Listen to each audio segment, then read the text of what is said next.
Shalom. Call halal Yahweh Bashem Abishai Bahashem Bakakwadash. Double honors unto the apostles and the elders. Salutations to all my fellow laborers doing this work in truth and sincerity, risking their lives and their freedom to do so now more so than ever. To the scattered elect that are scattered around the four corners of the earth, and be like unto the speckled bird, the Israelite foreigners, and to the Akwath that are listening and learning, to you I say Shalom. This is a response to the video that was put up by the elder apostle Tahar, and the video of the guy who was coming against said he believed in GMS, and he believed that they have the truth, I should say. Not that he believed in GMS, but he believed that GMS has the truth. And his only problem with the Great Millstone is the 12 tribe chart. And to me, you know, that's a double-minded man. You know, the apostle was, you know, being a little bit compassionate toward him. I'm like, you know, I'm like Morpheus in the Matrix, man. Until they wake up, until they acknowledge, you know, they're the enemy, man. So, you know, the hell with that dude, man. But let me find it. Yeah, it's called the 12. The video is called it's called the 12 tribe chart controversy, and you know, the guy was, that's the name of the video. Yeah, the 12 tribe chart controversy, and it starts off with the guy, you know, saying he disagrees that you're not a man at 12 years old. Then that's a man who hasn't been reading and doesn't understand the scriptures. But nevertheless, this is he's got a problem with the Northern Kingdom, with the so-called Hispanics and Latin and Native Americans, which through after waking up to the truth and through research, found out that I am a part of from my father's side. I knew that I had it from my father's mother and my mother's mother, to be honest. But you know, then when I understood that it comes through the man, I was like, oh, okay, well then I'm Judah then. But after you know some intensive research, after my account with one of the elders of the Great Millstone, turned out that after some thorough research, that my family line actually went back to the so-called Seminoles through my father's side. All right, and I'm not going to get into all that because that's not the point of this lesson, but that's what it is. All right, so but right here in the Jewish Encyclopedia, 1867, all right, they're telling you that the name of the land beyond the great river far away from the habitation of man, in which the 10 tribes of Israel will dwell, observing the laws of Moses until the time of the restoration. A restoration of what? Of Israel. All right. It said Columbus identified America with this land. See Mayor K. Serling's Christopher Columbus translated, and I have Mayor K. Serling's book right here. All right, and I've gone into this book many a times. All right, and this was translated into English, and they have a whole section from page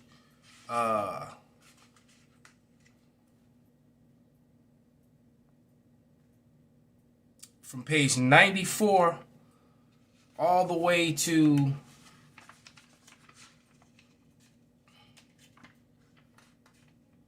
page 99, which is called, and I've got plenty of notes in this book, called Indians and Israelites.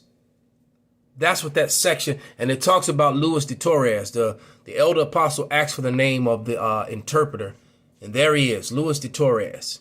All right, so Indians and Israelites. It's all so. Nevertheless, what these scholars have said for many years, for hundreds of years, is that they are more than aware that the natives are indeed of the tribes of Israel. And on this book, and in these notes, I have 17 different sources written down of different scholars and authors who have written about it, and not just writing about it because of what they think and feel, but presenting the evidence and the proof, man. So people like that can't get past the carnal.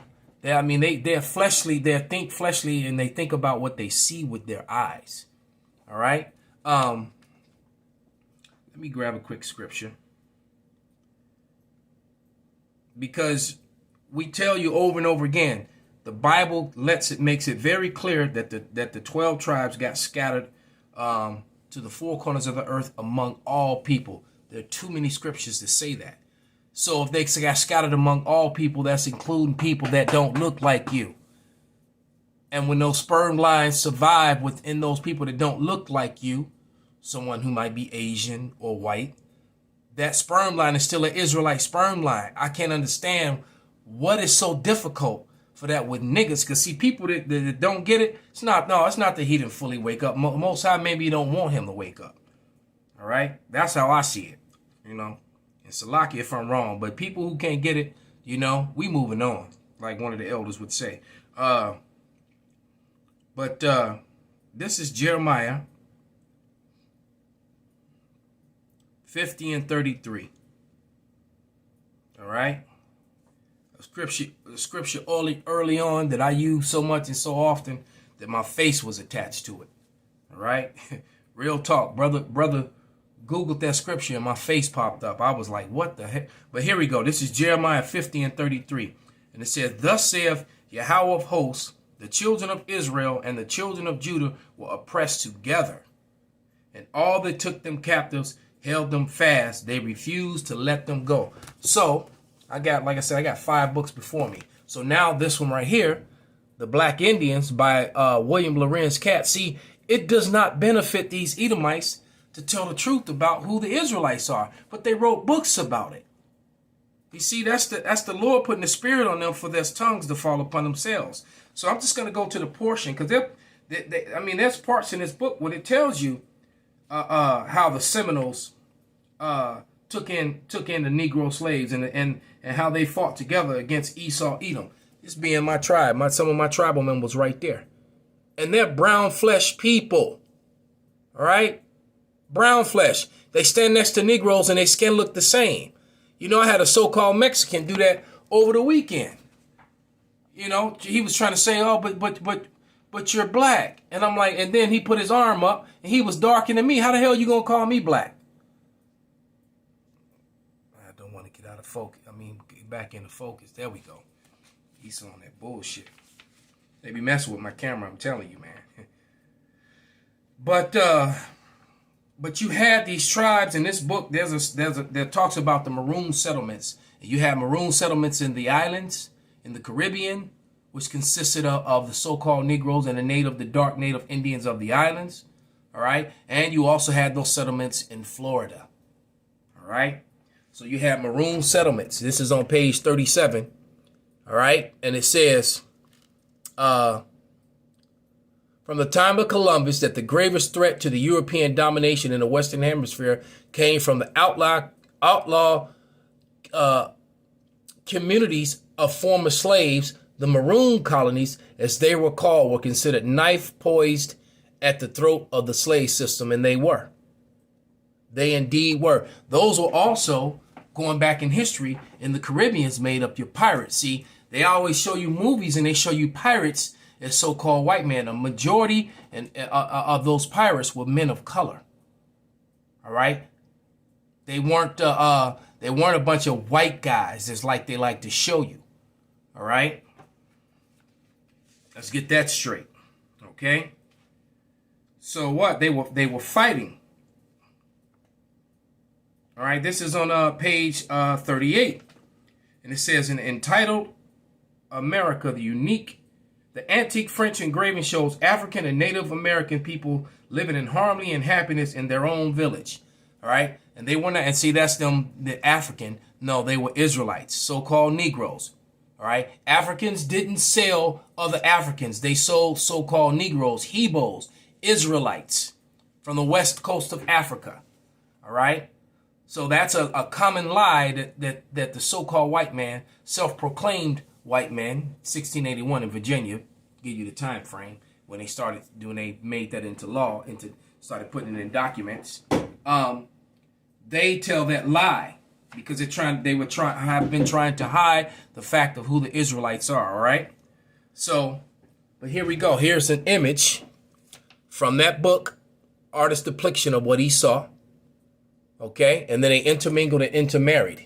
All right, the history of the Samarca people of surname in the South America started around 1685 when African Israelites, all right, and natives escaped together and formed Maroon Society. For 8 generations, Dutch armed forces tried to crush their community, all right, but today is still alive and boasts 20,000 members. So these people are still around.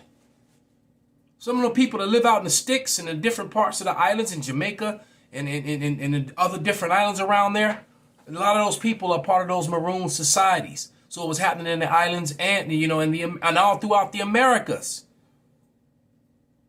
All right?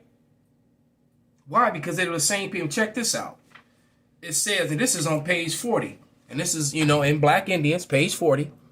All right? And it says, look at the names that they have. It says, men and women who were once starved and beaten by masters grew strong and vigorous in their hidden communities. Maroon settlements took on such daring names as God knows me and none else. Disturb me if you dare. Come try me if you be men. And I shall motor before I shall be taken. All right. But look at that. God knows me and none else. And I got Amos 3:1 next to it. All right. Let's go to that. Let's go to Amos 3:1.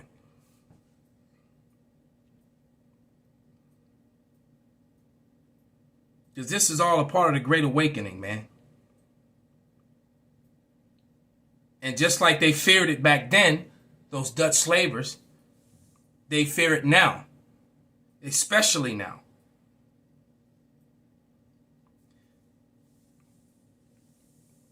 This is Amos 3:1. And it reads, hear this word, O Yahweh, that have spoken against you, O children of Israel, against the whole family which I brought up from the land of Egypt, saying, you only have I known of all the families of the earth. Therefore I will punish you for all your iniquities. All right. So these people knew that they were the Israelites. All right. Right here, I have by Timothy R. Jenkins. All right. The 10 tribes of Israel, or the true history of the North American Indians, showing that they are descendants of these 10 tribes. They've always known this. All right. They've always known this. And there's proof that they called on the name Yahushai in this book. Matter of fact, this is page 168. All right. And there it says, it's talking about when they would sing around the fires. When they would chant, Yohiwa, Yohiwa, they sang Yohiwa, Yohiwa, Yohiwa Sho, Yohiwa, Yohiwa, Yohiwa Shai, Yohiwa Shu, Yohiwa She, Yohiwa Sho, Yohiwa Shai, knowing that they were saying Yahweh, Yahweh Shai. The Shema Yasharallah. All right. I'm going to provide evidence and evidence of that in Lost Tribes Promised Lands when I get to it. Here's another, and that's so much information into these books. I can do thorough lessons on each one of these books individually. All right. I'm just giving you, and these are just a few of many books that were written on the subject matter. All right. This is history of Middle East. All right.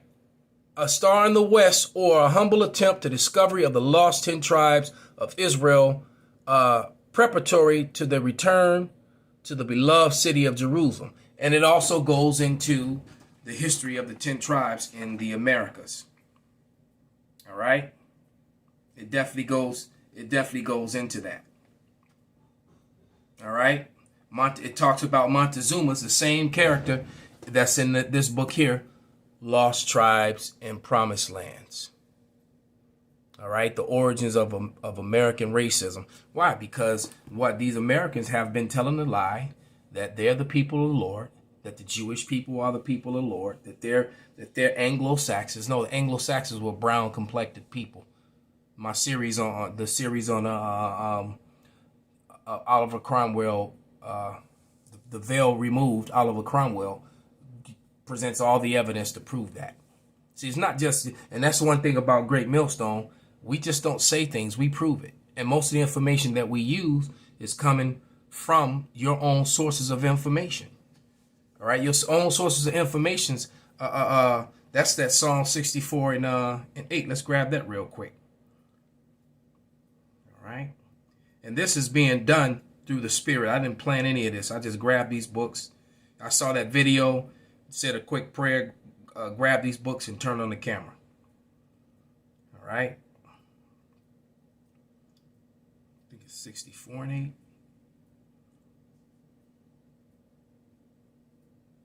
Right. So they will make their own tongue to fall upon themselves. All that see them that shall flee away. That was Psalm 64 and 8. So they tell on themselves. All these books that were written by all these Edomite scholars is basically revealing a light on their lives, what they try to cover up. They're giving you real history, but why isn't this taught in school? Why you see anti this and anti that and anti this and all this other mess? All right. Look, man, there are eight Semitic races, man. Everybody that came out of Shem, all right, was a Hebrew. All right. Not just one, but there's only one that's chosen. And the people in the land of Israel are not it. The people in charge of the Defamation League are not it. Or AIPAC. They're not the people of the Lord. Those are converts and imposters, thieves. All right. As a matter of fact, in this country, it's supposed to be a federal offense for identity theft, and they do identity theft every day, all day long. But let me grab this book on the shelf behind me. I want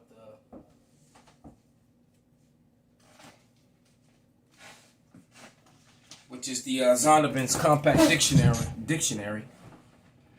All right. This is Zondervan's Compact Dictionary. Okay. And I'm going to go to the word salvation.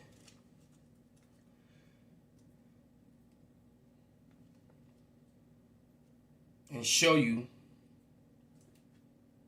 I believe it's salvation. Actually, let me go on my phone. So I took a picture of it, of what I'm looking for. I'm trying to remember the exact word, but you'll understand in a moment when I pull it up. It's under my evidences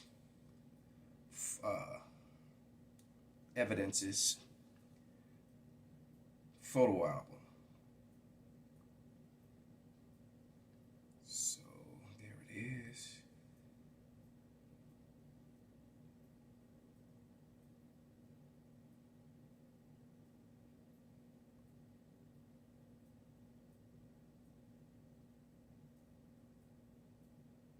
Oh, okay. Don't even know how I found that, but there it is. That's the word. It wasn't salvation. Wow, I would have never found that had I tried to look for it that way. I'm not even sure how to pronounce that word, but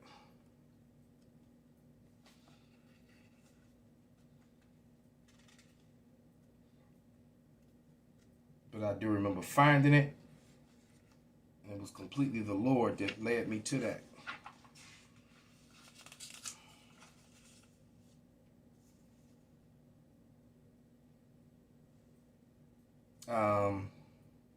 Oh yeah, I remember it was predestination that I was looking up, and it led me to this word election. All right, so this was all a part of the definition of election. Okay, and let me see if I can put it through the camera. But it says, because see, the election is talking about the Lord's people, and not only the Israelites, but the Israel of God, because not all Israel is Israel. You know, that was another part of the controversy. It says, much attention has been given to the relation between God's sovereign choice in the election, see, and the foreknowledge of God, since the two concepts and related to Romans, and it gives you all those scriptures.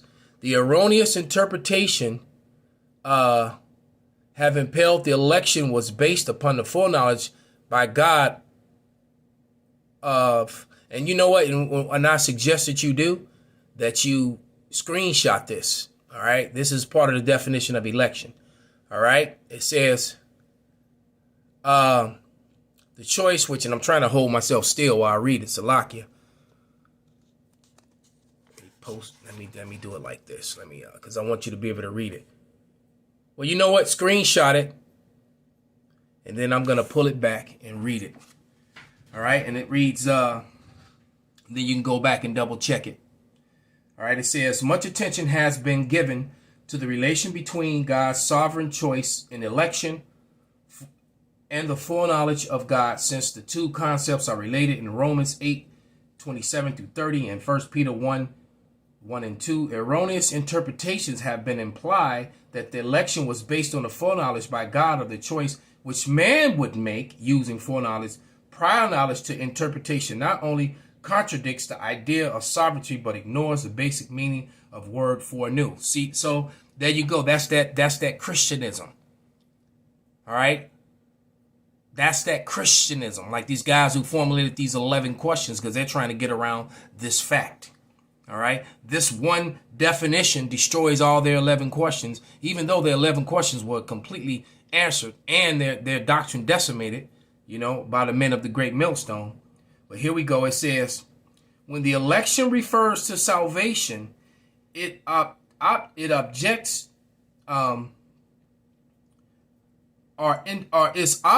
are individual men. You hear that? Its objects are individual men.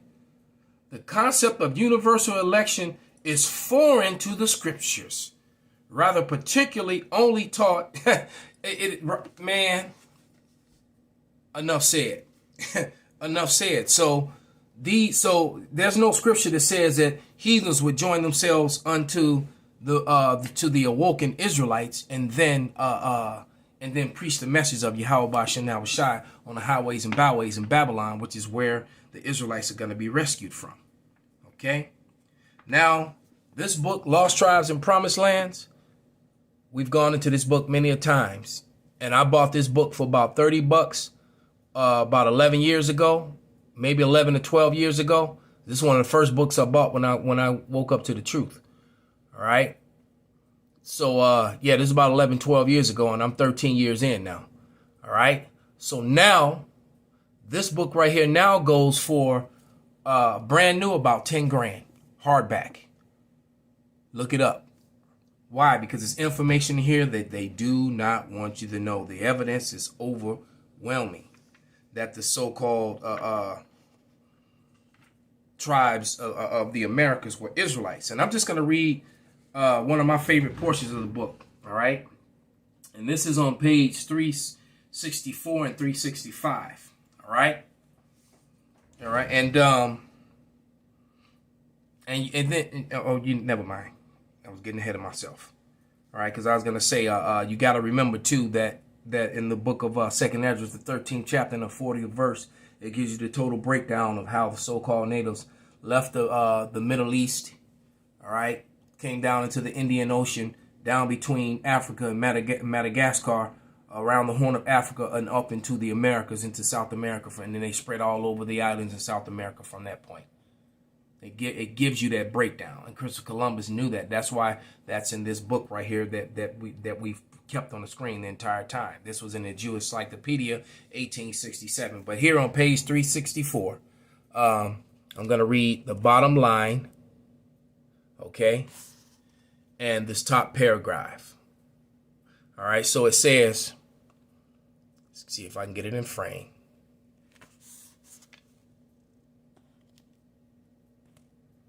Come on now.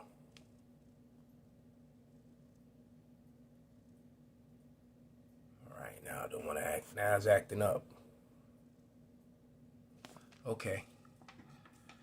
I'll just read it. It says, Francisco told Montezuma's all he knew about these people for his traditions and his ancestors, to their eternal shame, had indeed made war on them and persecuted them. Only the sorcerers of his tribe, all right, had perceived that they were a special people and had given warning that they should be left alone, that the God of these children of Israel was the true power. They had said, and everything inscribed on their tablets, meaning because the oldest, don't forget that the oldest Tanakh known to man, the oldest Torah known to man, was found among the natives, not among the Africans.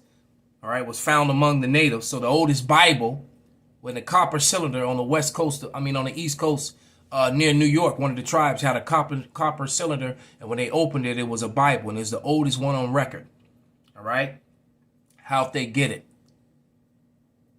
You clowns, boy. And it says, and everything inscribed on their tablets is true. At the end of days, they will be the lords and they will be lords of all nations on earth. All right? Point blank, period. And we're going to be the lords of all nations that are on earth. Why? Because this is going to happen. This is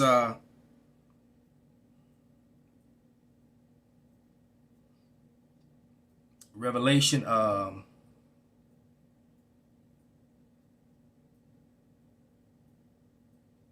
13, 9, and 10, and it reads, if any man have an ear, he that leadeth into captivity shall go into captivity. He that killeth with the sword, all right, so the Edomites led our people into captivity. They were the leaders of it. Any other nations that would join unto them, but they were the leaders of it, all right? And he that killeth with the sword must be killed with the sword. The so-called white man's blessing was a sword. That's how he got dominion over the whole earth. Here is the patience and the faith of the saints.